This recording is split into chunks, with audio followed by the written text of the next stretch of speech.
What is the oldest version of the Bible or the stories in the Bible? Is it the Dead Sea Scrolls or are there older versions? The Dead Sea Scrolls are the oldest of the Old Testament. So when they were discovered, so they were discovered in 1946 to 1957. And at that point, during their discovery, they pushed back a lot of our previous oldest manuscripts 1,000 years, which was a big deal. How old are they? They're anywhere between the 3rd century BC and the 1st century BC. So it's kind of tricky because the Dead Sea Scrolls they're like a library that we refer to. So it's approximately 970 documents, but it's distributed out between 10,000 and 11,000 fragments. So there's a lot going on there, right? So, and some of these, are so fragmentary that you look at them and it's like confetti.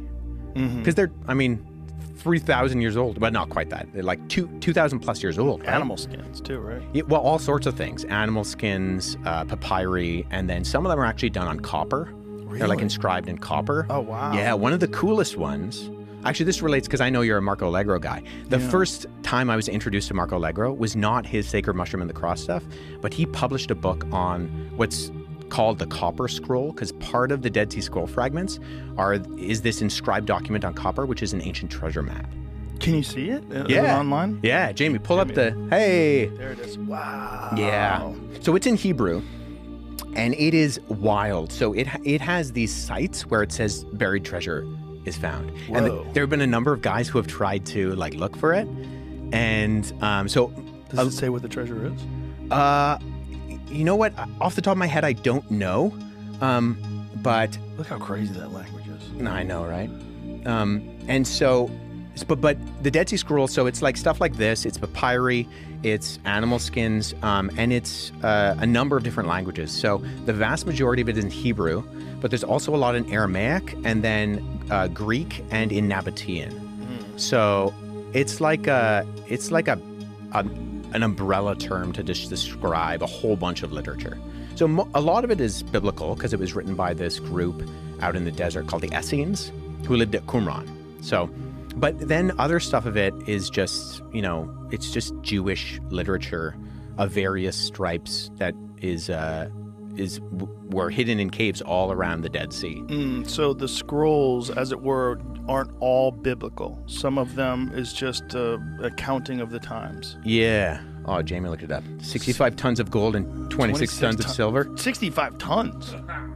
That's a lot. That's a lot. How many Cuban links can you make out of that? You can see why someone would try to track Yeah. that down. Boy. Yeah. Wow. And when we're talking about the Dead Sea Scrolls, you have ones like the Great Isaiah Scroll, which is fully complete. It's a copy of the book of Isaiah, and it's a full complete scroll. But then other ones are so fragmentary that we think they're written in Hebrew, but we can't actually tell. Oh, wow. Because no one's willing to piece these. And this is true for a lot of stuff. So the largest grouping of papyri literature in the world is the Oxyrhynchus collection, which we get a good portion of our oldest manuscripts of the New Testament from.